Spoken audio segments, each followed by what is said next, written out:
దుర్గా భవానీ అమ్మవారి దీక్షలు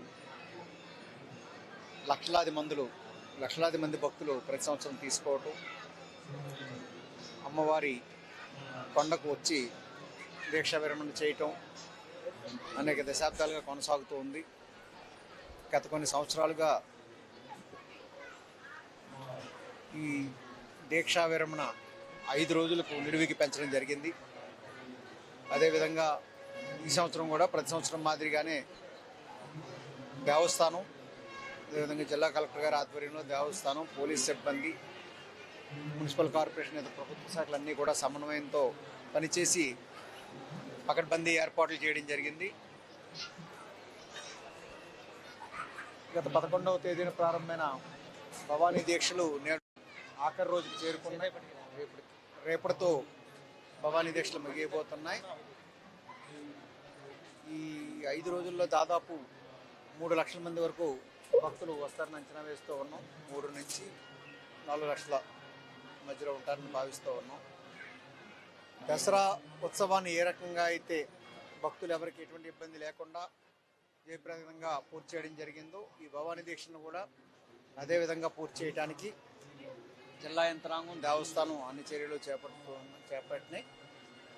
రేపటి వరకు కూడా ఇదే స్ఫూర్తితో ఈ కార్యక్రమాలను పర్యవేక్షించాలని, భక్తులు ఎక్కడా కూడా ఏ చిన్న ఇబ్బంది కలగకుండా సంతృప్తికరమైన దర్శనాలు ఏర్పాటు చేయాలని నేను అధికారులకు కూడా సూచించడం జరిగింది. గత 4 రోజుల నుంచి ఏ రకంగా చేశారో రేపు పూర్ణాహుతి వరకు కూడా అదే శ్రద్ధతో పనిచేయాలని చెప్పి వాళ్ళు సూచించడం జరిగింది.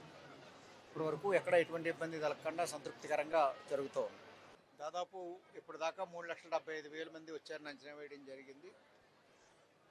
రేపు మార్నింగ్ వరకు సుమారు ఇంకొక 1,00,000 మంది వరకు రావచ్చని భావిస్తాం.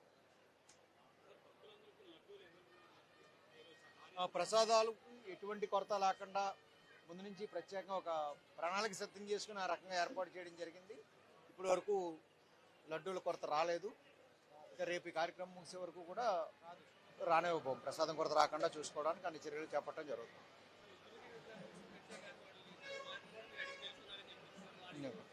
సంతృప్తి వ్యక్తం చేశారండి. క్యూలైన్లో భక్తుల్ని అడగడం జరిగింది, ఏర్పాట్లు ఎలాగున్నాయి, ఎక్కడైనా ఇబ్బంది ఏమన్నా ఫేస్ చేశారని అడగడం జరిగింది. వాళ్ళు పూర్తి సంతృప్తి వ్యక్తం చేయడం జరిగింది. ఎవరు కూడా ఎక్కడ ఇబ్బంది లేదని చెప్తున్నారు. Local to global news at your fingertips. మీ చేతిలో ఒక ఆయుధం. Download Raw TV app. Media legend Ravi Prakash is back.